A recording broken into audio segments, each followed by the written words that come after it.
La lluvia caía incesante. Cada gota un pequeño martillo contra la ventana de mi estrecha oficina. Reflejaba el tamborileo constante en mi propia cabeza, un ritmo de ansiedades que se había convertido en la banda sonora de mi vida.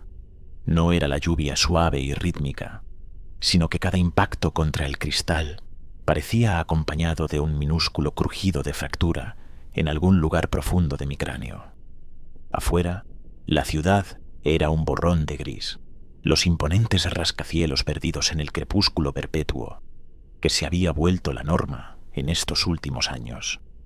Cambio climático, lo llamaban, un término educado para una lenta y agonizante asfixia. Nos estábamos cociendo en una olla, el calor aumentando grado a grado agonizante, y nadie parecía saber cómo apagar el fuego.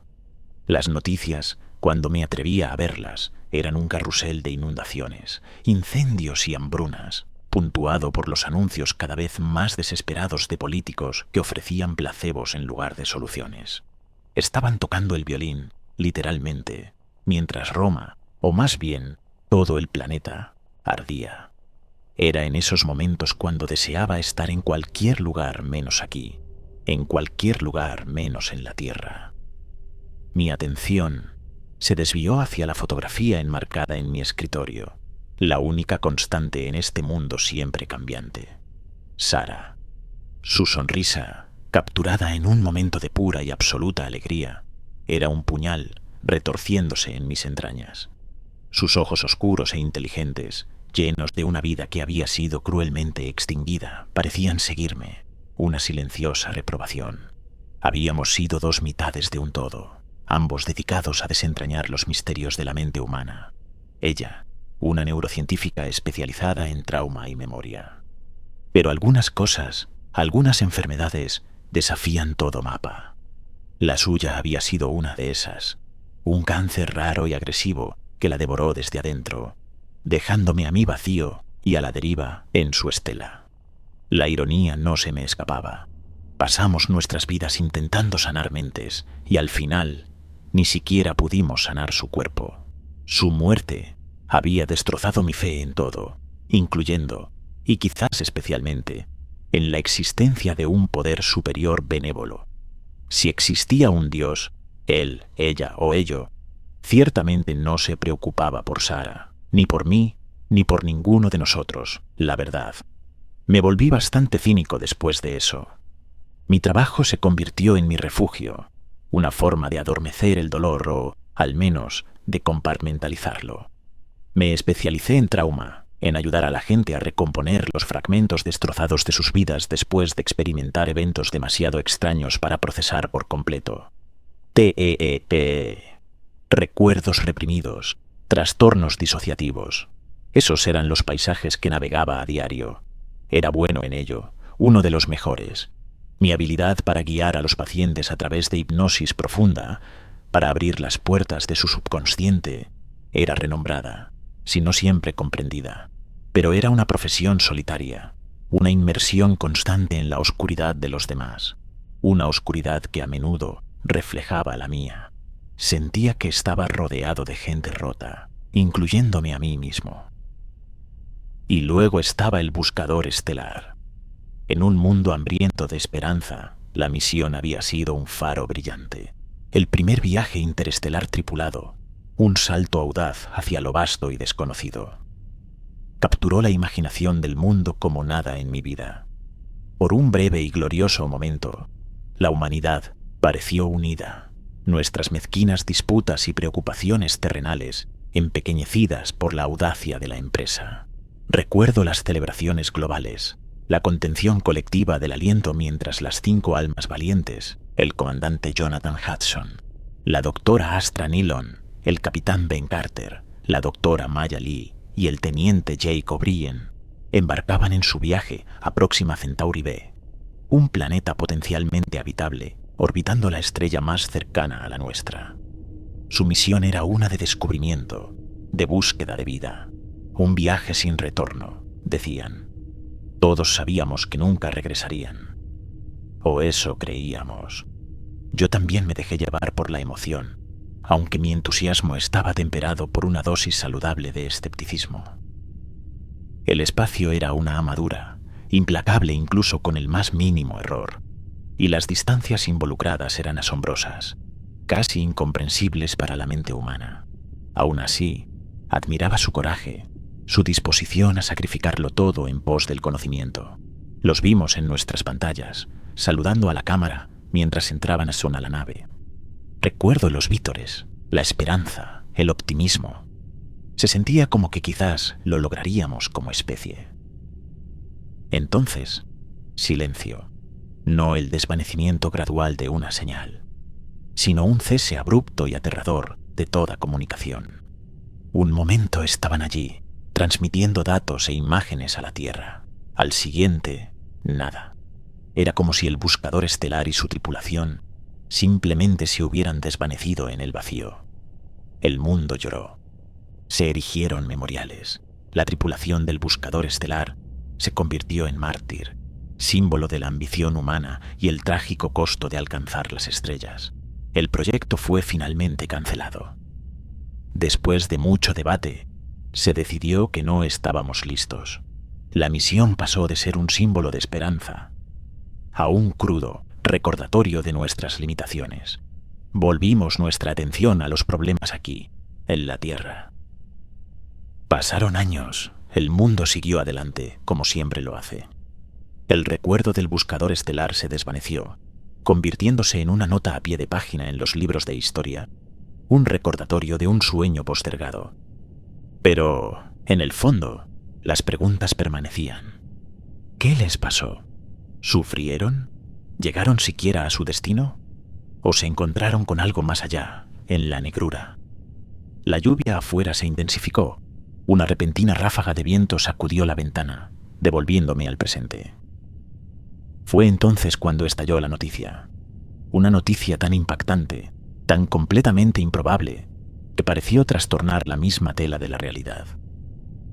El buscador estelar había regresado.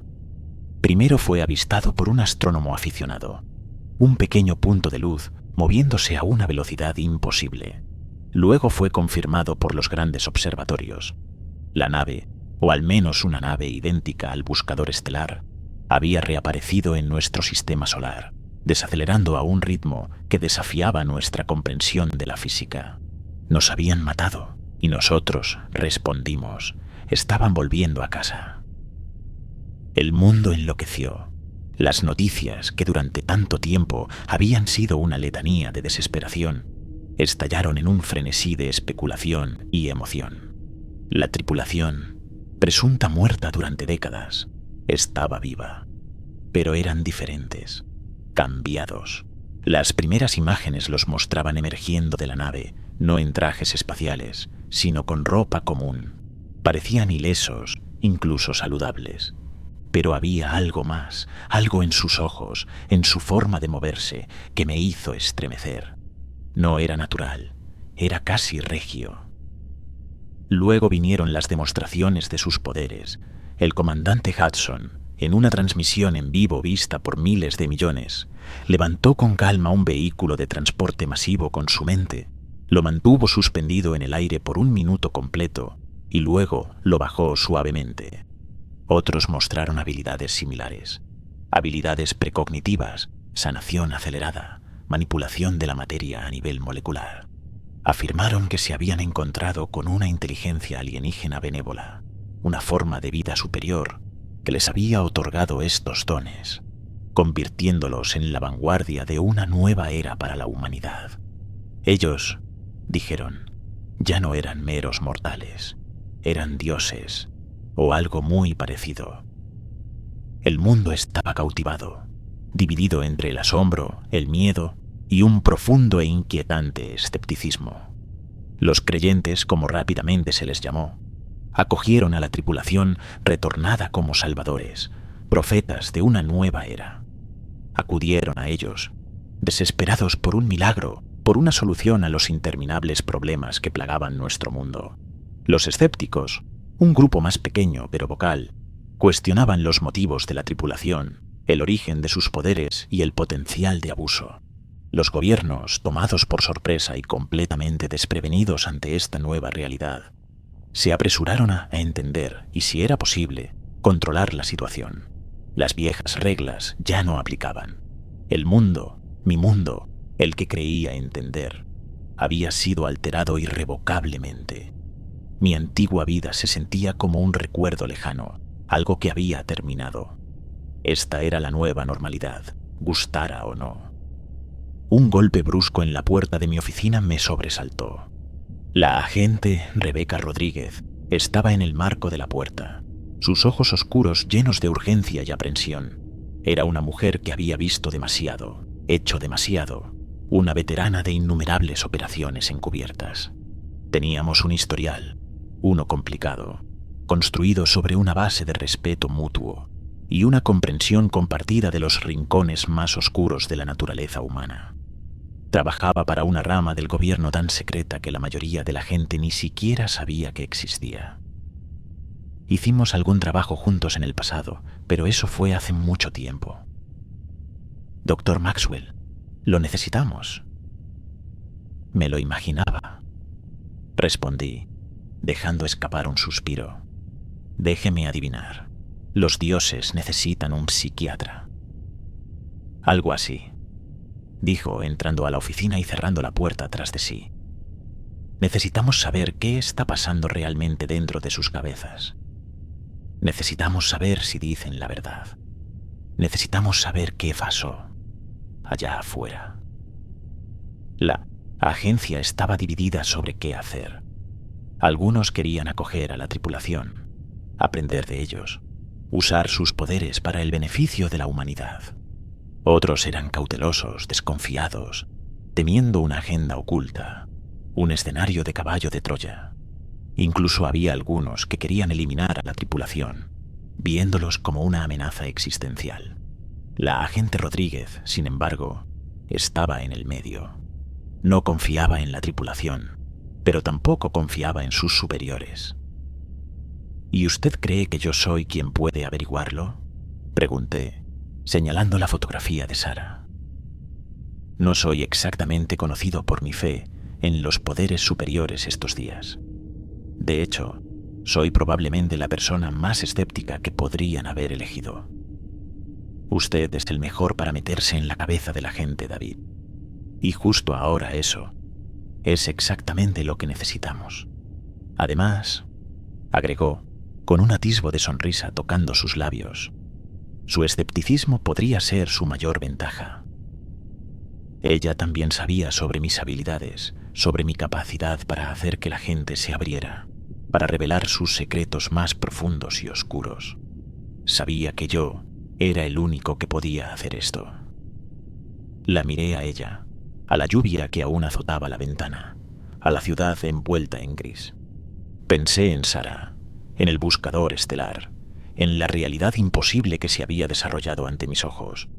Una parte de mí, la parte cínica y cansada del mundo, quería decir que no, retirarse aún más a la soledad de mi dolor y mi trabajo. Pero otra parte, una parte que creía muerta hace tiempo, se agitó dentro de mí.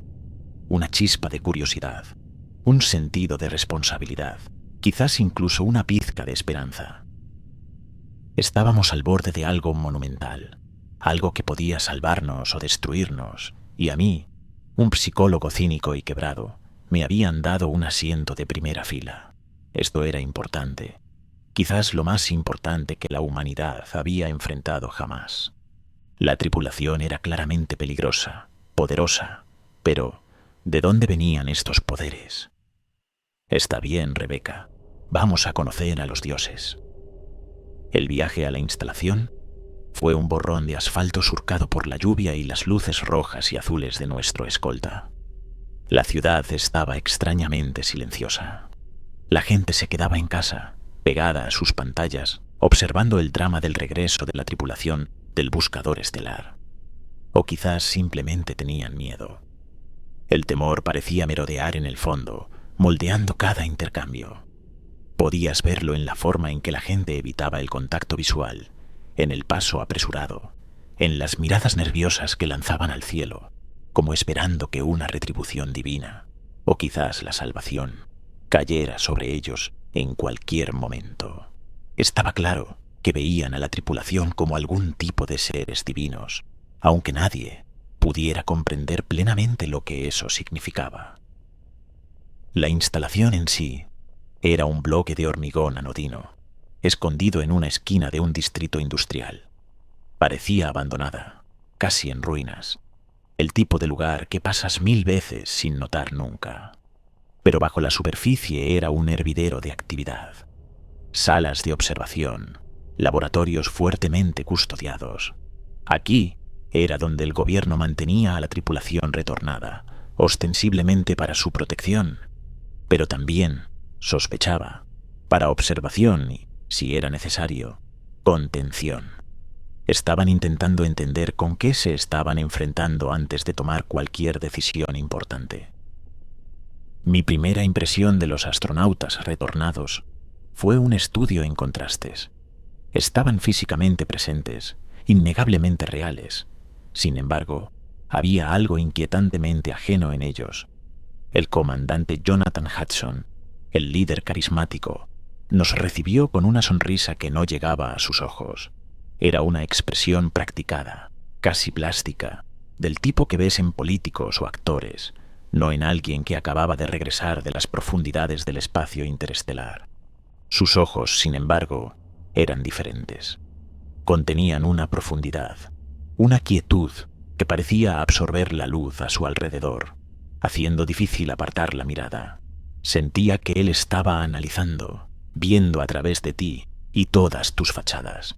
Su presencia dominaba la habitación, su voz suave y mesurada, pero con una corriente subterránea de algo que erizaba el vello de mi nuca. Parecía tan seguro de sí mismo, tan confiado, que era desconcertante.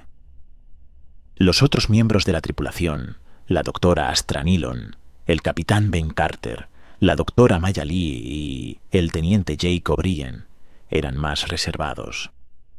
Sus movimientos, precisos, casi robóticos, parecían deferir a Hudson, sus miradas constantemente dirigiéndose hacia él, como buscando guía o aprobación. Estaba claro quién estaba al mando. Había una extraña uniformidad en su comportamiento, una falta de peculiaridades individuales o respuestas emocionales que yo habría esperado de personas que habían experimentado algo tan profundo. Eran como una máquina bien aceitada, cada parte moviéndose en perfecta sincronía con las demás. Estaba claro que estaban ocultando algo, que sus mentes habían sido alteradas de alguna manera. Las entrevistas iniciales fueron frustrantes. Respondían a mis preguntas con facilidad, pero sus respuestas eran cuidadosamente construidas, carentes de cualquier profundidad emocional real. Hablaban de su encuentro con la inteligencia alienígena en términos gloriosos, describiéndola como una fuerza benévola y trascendente que los había elegido para guiar a la humanidad hacia una nueva era de ilustración. Sus recuerdos del evento en sí eran inconsistentes. El relato de Hudson era detallado y vívido, una narrativa de asombro y transformación. Otros, como la doctora Nilon y el capitán Carter, solo tenían recuerdos fragmentados, destellos de luz y color y una sensación de paz abrumadora. El teniente O'Brien afirmaba no recordar nada en absoluto. Su mente era una pizarra en blanco para todo el período de su desaparición. Estas discrepancias, lejos de ser aleatorias, parecían deliberadas, como si sus recuerdos hubieran sido editados selectivamente o quizás incluso fabricados. Estaba claro que habían sido programados de alguna manera. «Fuimos elegidos», dijo Hudson, su voz resonando con una convicción que rayaba en lo mesiánico. «Nos fue dado un don, una responsabilidad para ayudar a la humanidad a ascender a un plano de existencia superior». Hablaba de paz, de unidad, de un futuro libre de conflicto y sufrimiento. Era una visión convincente, especialmente en un mundo al borde del colapso, pero no podía sacudir la sensación de que todo era una fachada cuidadosamente construida. Era demasiado perfecto, demasiado ensayado. «¿Y qué hay de aquellos que no quieren ascender?», pregunté, desafiante. «¿Qué hay de aquellos que están contentos con sus vidas, con sus propias creencias?» Estaba intentando provocar una reacción, ver más allá de su máscara cuidadosamente construida. La sonrisa de Hudson no flaqueó. «Se les mostrará el camino», respondió, su tono inquebrantable. «Llegarán a entender». Había un dejo de acero en su voz, una sutil amenaza que me heló la espina dorsal. Estaba claro que los métodos convencionales eran inútiles. Estas personas no sufrían de ninguna condición psicológica conocida, o eran maestros manipuladores, o genuinamente creían su propia narrativa. De cualquier manera, necesitaba traspasar sus defensas conscientes, adentrarme en las profundidades de sus mentes subconscientes. Necesitaba usar hipnosis profunda. «Me gustaría conducir algunas sesiones adicionales», dije, dirigiéndome directamente a Hudson. «Usando hipnosis profunda me permitirá acceder a sus recuerdos, sus experiencias, en un nivel más profundo. Podría ayudarnos a entender qué les pasó, cómo funcionan estas habilidades. También me permitiría ver la verdad, sin importar cuán profundamente enterrada estuviera». Hudson me estudió por un largo momento. Los otros miembros de la tripulación permanecieron en silencio, sus ojos fijos en su líder. «Muy bien, Dr. Maxwell», dijo finalmente. «No tenemos nada que ocultar». Pero sí lo tenían, estaba seguro. Sus mentes habían sido manipuladas, sus recuerdos alterados. La primera sesión de hipnosis fue con la doctora Astra Nellon. Era una astrofísica renombrada, una mujer de intelecto formidable, pero bajo hipnosis se volvió casi infantil, su voz vacilante, sus recuerdos fragmentados y oníricos. La guié suave y cuidadosamente, navegando el laberinto de su subconsciente. Las imágenes que emergieron fueron caóticas, perturbadoras, destellos de luz cegadora, como el flash de una cámara a centímetros de su rostro, seguidos por una sensación insoportable de ser estirada, distorsionada, como si su cuerpo fuera alado en múltiples direcciones a la vez. Huesos desplazándose, músculos contorsionándose más allá de sus límites naturales. Describió ver el interior de la nave distorsionarse, las paredes metálicas deformándose, el suelo inclinándose, los paneles de instrumentos desprendiéndose y flotando en el aire. Las líneas rectas y rígidas de los pasillos se curvaban en arcos, como un reflejo en un espejo de feria.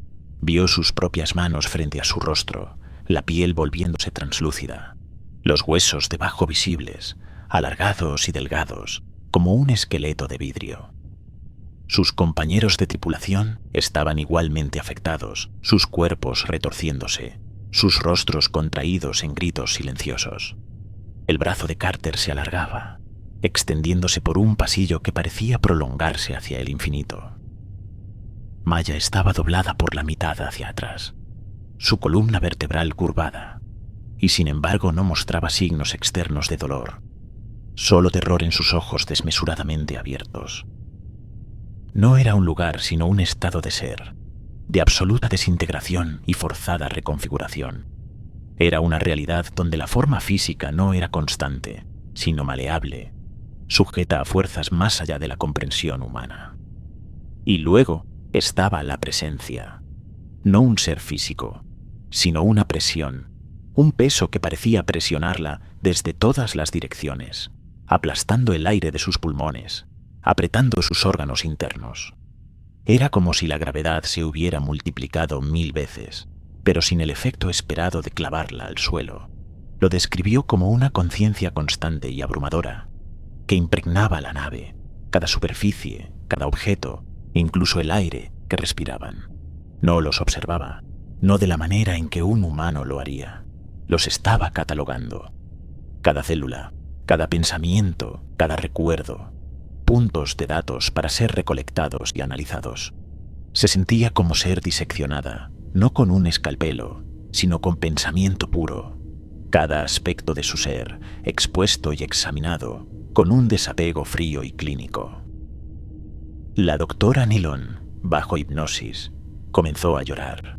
Lágrimas gruesas y silenciosas rodaron por sus mejillas. Su cuerpo temblaba. no por el recuerdo del dolor físico, sino por la profunda violación que había soportado. No fue un don, balbuceó, su voz un delgado y tenso susurro. Fue un experimento. Éramos especímenes. Su cuerpo comenzó a convulsionar, su espalda arqueándose, sus manos apretándose en puños. Estaba claro que el recuerdo, incluso filtrado a través de las capas de su subconsciente, era demasiado para soportar.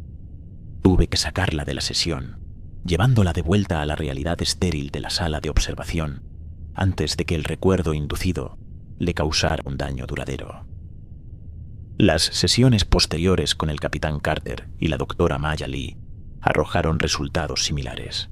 Recuerdos fragmentados de una realidad más allá de la comprensión humana. Una sensación de ser manipulados, experimentados, en última instancia, cambiados a un nivel fundamental. Sus mentes habían sido reconectadas, sus recuerdos alterados, sus emociones suprimidas. Eran títeres bailando al son de una melodía que ni siquiera podían oír. Habían sido violados de una manera que apenas podía comprender. El teniente O'Brien, sin embargo, era una historia diferente. Su mente era una fortaleza, impenetrable incluso bajo hipnosis profunda. No había nada allí, un vacío donde deberían estar sus recuerdos. No era amnesia, era algo mucho más profundo. Era como si su pasado hubiera sido borrado, no solo de su mente, sino de la realidad misma. Era profundamente inquietante, como si una parte de él faltara. Impulsado por estas revelaciones perturbadoras, presioné para acceder a los datos de la caja negra del buscador estelar. La agente Rodríguez, cada vez más desconfiada de sus superiores y su manejo de la situación, accedió a ayudarme. Ella vio lo que yo veía en la tripulación, que algo no estaba bien. Sabía que había quienes dentro de la agencia querían suprimir la verdad, que veían los poderes de la tripulación como un arma potencial, una herramienta para explotar. La caja negra estaba fuertemente custodiada, los datos encriptados con múltiples capas de seguridad. Pero Rodríguez era ingeniosa. Tenía sus propios contactos, sus propios métodos. Era una mujer que sabía navegar en las sombras, cómo doblar las reglas cuando era necesario. Tomó días, trabajando sin parar, alimentados por café frío, pero finalmente logramos desencriptar los datos. Lo que encontramos fue escalofriante. La caja negra contenía lecturas de Centraes, registros de comunicación y video de la misión, todo meticulosamente marcado con fecha y hora. Pintaba un cuadro muy diferente al que la tripulación había presentado al mundo. Los datos mostraban que el buscador estelar se había encontrado con algo inesperado, algo que no aparecía en ningún mapa estelar, una anomalía cósmica, una región del espacio donde las leyes de la física parecían romperse. La nave había sido severamente dañada, sus sistemas fallando, su tripulación sumida en el caos. Las lecturas de los sensores eran extrañas, mostrando fluctuaciones salvajes en los niveles de energía, distorsiones en el espacio-tiempo y lecturas que simplemente no tenían sentido.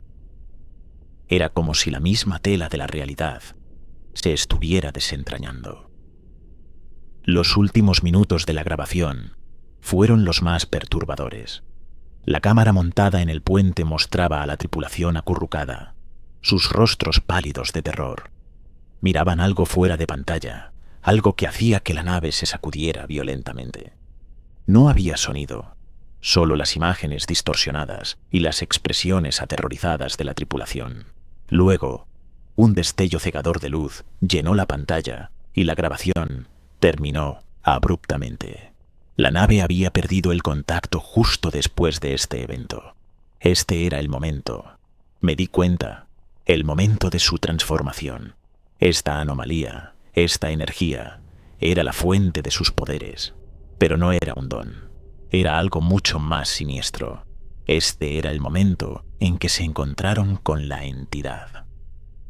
Fue durante este tiempo que comencé a sentir una creciente sensación de aislamiento. La agencia me tenía con una correa corta, monitoreando mi cada movimiento. Sabía que me estaban observando, escuchando mis conversaciones, leyendo mis reportes.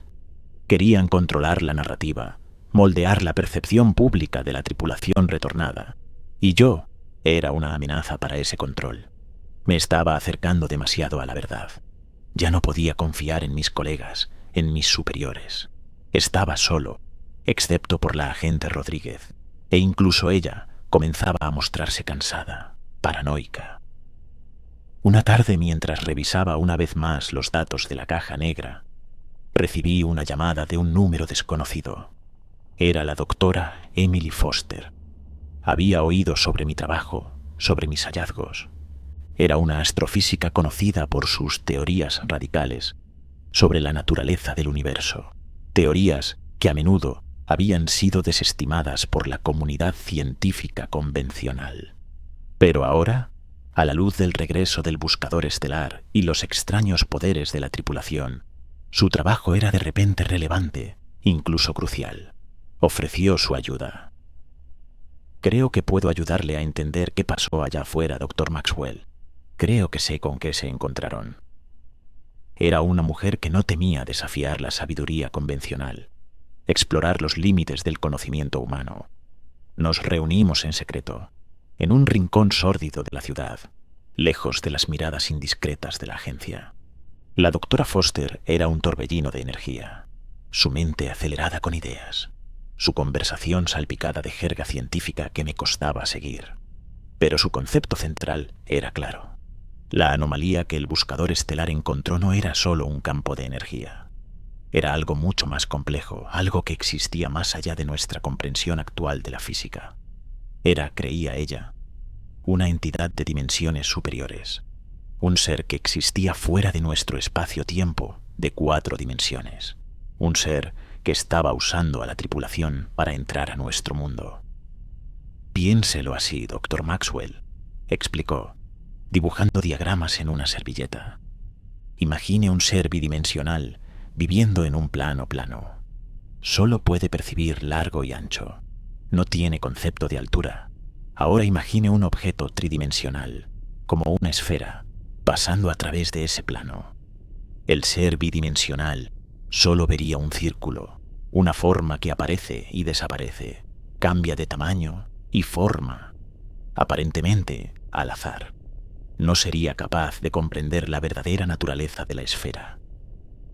Tenía una forma de explicar ideas complejas que incluso yo podía entender. Eso es con lo que estamos lidiando, continuó. Una entidad de dimensiones superiores intersectando con nuestra realidad. La tripulación son como ese círculo, una manifestación de algo mucho mayor. La entidad los está usando para ganar un punto de apoyo en nuestro mundo.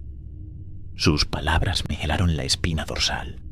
Era un pensamiento aterrador. La idea de que no estábamos solos, de que había seres allá afuera, seres de un poder inimaginable, que nos veían como nada más que hormigas, como peldaños hacia algo mayor. No estábamos lidiando con dioses benévolos, sino con algo antiguo, poderoso y peligroso. Algo que se estaba apoderando lentamente de la tripulación. El mundo fuera de la instalación contenía la respiración. Adentro nos estábamos asfixiando. Hudson, antes la imagen de la calma y el control, era ahora un cable vivo. Sus poderes fluctuaban salvajemente. Un momento estaba inquietantemente sereno. Al siguiente sus ojos ardían con una luz perturbadora. Y los objetos a su alrededor vibraban, levitaban o incluso se hacían añicos sin previo aviso.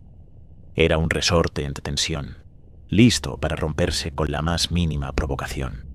La entidad se estaba volviendo más fuerte, su influencia sobre él más pronunciada. A los otros miembros de la tripulación no les iba mucho mejor.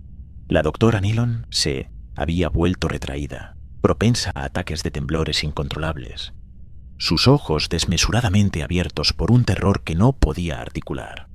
El capitán Carter, antes el soldado estoico, ahora pacedía inquieto, murmurando para sí mismo, sus manos apretándose y soltándose como si luchara contra un enemigo invisible. Se había vuelto agresivo, impredecible. El teniente Aubry era el peor. Apenas se movía. Era una estatua, sin respuesta a nada a su alrededor. Ya lo habíamos perdido. Se estaban deteriorando rápidamente, sus fachadas cuidadosamente construidas, resquebrajándose bajo la tensión del creciente poder de la entidad. Y luego comenzaron los fallos. Un bolígrafo en mi escritorio desapareció, solo para reaparecer momentos después, en un estante al otro lado de la habitación. Un reloj digital en la pared mostró brevemente una hora imposible, 25:52, antes de volver a la secuencia correcta. Estas no eran alucinaciones, eran distorsiones localizadas en la realidad, pequeños desgarros en la tela del espacio-tiempo, como ondas expandiéndose desde una piedra caída. Se estaban volviendo peores y más frecuentes. Un incidente particularmente perturbador involucró a una técnica de laboratorio que caminó a través de una puerta y por una fracción de segundo pareció existir en dos lugares a la vez, un doble fantasmal de ella misma rezagado. Un paso antes de fusionarse de nuevo en una sola forma. Se desmayó y cuando volvió en sí, no tenía memoria del evento. Estaba claro, la anomalía se estaba volviendo más fuerte, su influencia filtrándose en nuestro mundo, deformando la realidad alrededor de la tripulación, con Hudson como el epicentro. La doctora Foster confirmó mis peores temores. La entidad se está alimentando de la conciencia de Hudson, explicó, señalando una serie de ecuaciones complejas escritas en una pizarra blanca. Lo está usando como un ancla, un conducto a nuestra realidad. Cuanto más poderoso se vuelve él, más inestable se vuelve la anomalía, causando una mayor distorsión en el espacio a su alrededor. La entidad era como un parásito, consumiendo lentamente a su huésped, volviéndose más fuerte con cada momento que pasaba. Los gobiernos del mundo, espoleados por los reportes de los fallos cada vez más frecuentes y extraños, exigían acción. El público, una vez enamorado de los héroes retornados, ahora los veía con miedo y sospecha. Los medios, siempre hambrientos de una historia sensacionalista, los habían apodado los heraldos del caos. Estábamos al borde de un pánico global, una histeria masiva que podría ser mucho más destructiva que la anomalía misma. Algo tenía que hacerse, y rápido. Nuestro plan era audaz, rozando lo insensato. Basándonos en el análisis de la doctora Foster de los datos de la caja negra y mis hallazgos de las sesiones de hipnosis, teorizamos que la anomalía estaba vinculada a la conciencia de la tripulación, particularmente a la de Hudson. Si pudiéramos de alguna manera aislarlos, cortar su conexión con la entidad, quizás podríamos contener el daño, quizás incluso revertirlo. Era una apuesta desesperada, basada en un parche de física teórica y psicología experimental. La solución, como la doctora Foster la explicó, era crear una burbuja de realidad, un ambiente localizado donde las leyes normales de la física aplicaran, aislado de la influencia de la anomalía. Esto implicaba amortiguar las ondas cerebrales de la tripulación, efectivamente cortándolos de la frecuencia de la entidad. Mi experiencia en técnicas de privación sensorial, combinada con el entendimiento de la doctora Foster de la firma energética de la anomalía, formó la base de nuestro enfoque. La agente Rodríguez nos ayudó a conseguir los recursos necesarios. No podíamos arriesgarnos a mover a la tripulación, no en su estado actual. Cualquier intento de transportarlos podría desencadenar una liberación catastrófica de energía, una ruptura en la tela de la realidad que podría tener consecuencias devastadoras. Así que tuvimos que convertir una sección de la instalación existente en nuestra cámara de aislamiento. Trabajamos contrarreloj, alimentados por cafeína y una esperanza desesperada de no llegar demasiado tarde. Reforzamos paredes con revestimiento de plomo y cobre, diseñado para bloquear radiación electromagnética. Instalamos una compleja serie de sensores y equipos de monitoreo, todo diseñado para medir y contrarrestar la influencia de la anomalía. La pieza central de la cámara, Era una cama especialmente diseñada para cada miembro de la tripulación, equipada con una red de electrodos y sensores que monitorearían su actividad cerebral y entregarían pulsos calibrados con precisión de energía electromagnética, diseñados para amortiguar sus ondas cerebrales y aislarlos de la influencia de la entidad. Era efectivamente un coma médicamente inducido, pero uno específicamente adaptado para cortar su conexión con la anomalía. Era un equilibrio delicado, un caminar sobre la cuerda floja entre la vida y la muerte. La parte más difícil fue el engaño. Teníamos que atraer a la tripulación a la cámara sin despertar sus sospechas, sin desencadenar una reacción violenta. Les dijimos que era un nuevo tratamiento, una forma de estabilizar sus poderes, de ayudarlos a recuperar el control. Hudson, su paranoia amplificada por la influencia de la entidad, fue inmediatamente desconfiado. Sus ojos, ahora casi negros, parecían taladrar mi alma, buscando cualquier indicio de engaño. Cuestionó cada detalle, cada aspecto del procedimiento. Era como un animal acorralado, listo para atacar en cualquier momento. «Esto es una trampa», dijo su voz baja y amenazante durante una de nuestras sesiones informativas finales. «Están intentando contenernos, neutralizarnos». Hubo un ligero temblor en la habitación, las luces parpadeando momentáneamente. «No, comandante», respondí, manteniendo mi voz calmada y firme. «Estamos intentando ayudarlo. Estamos intentando estabilizar el campo de energía. Esto lo ayudará a controlar sus poderes, prevenir más incidentes». Era una mentira, por supuesto, pero una necesaria. Los otros miembros de la tripulación, debilitados y confundidos, fueron más complacientes. Parecían sentir que algo andaba mal, que estaban perdiendo el control de la realidad, pero estaban demasiado perdidos para resistir. Eran como títeres, sus cuerdas siendo aladas por una fuerza invisible. Nos siguieron de buena gana, casi agradecidos, hacia la cámara. El momento en que la pesada puerta de acero se cerró de golpe tras ellos, sentí una ola de alivio y pavor lavarme. Los materiales especialmente diseñados, una combinación de plomo, cobre y un polímero recién sintetizado basado en la investigación de la doctora Foster, comenzaron inmediatamente a amortiguar la actividad de las ondas cerebrales de la tripulación. El efecto fue claro e inmediato. Las distorsiones que se habían convertido en una presencia constante en la instalación cesaron. El aire se sintió más limpio, más ligero, como si un peso pesado hubiera sido levantado. Los observamos a través de las cámaras reforzadas, sus signos vitales mostrados en una batería de monitores. Estaban vivos, pero en un estado de inconsciencia profunda. Su actividad de ondas cerebrales era mínima, aplanándose en algunos casos, destacando la efectividad del campo de amortiguación. Estaban efectivamente desconectados, no solo del mundo exterior, sino de sus propias mentes, de la entidad que había echado raíces dentro de ellos. Estaban en un sueño profundo y sin sueños, un estado de animación suspendida del cual quizás nunca despertarían. Era una victoria de algún tipo, pero una vacía. Habíamos salvado al mundo, pero a un costo terrible. Habíamos cortado su conexión con la anomalía, pero también habíamos cortado su conexión con la realidad.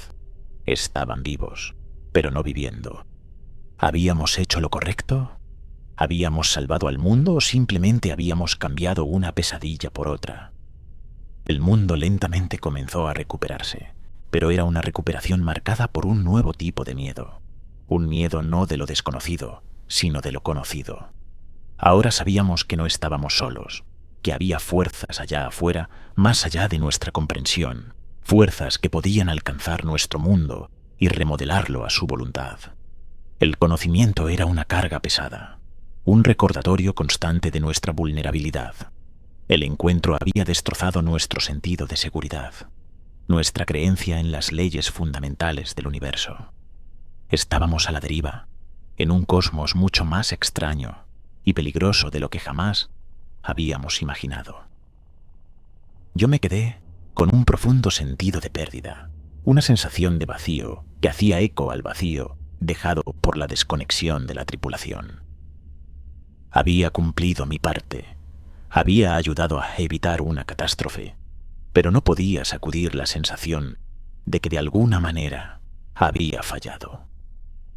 Había fallado en salvar a la tripulación, fallado en entender la verdadera naturaleza de la entidad, fallado en encontrar una solución que no involucrara un sacrificio tan terrible.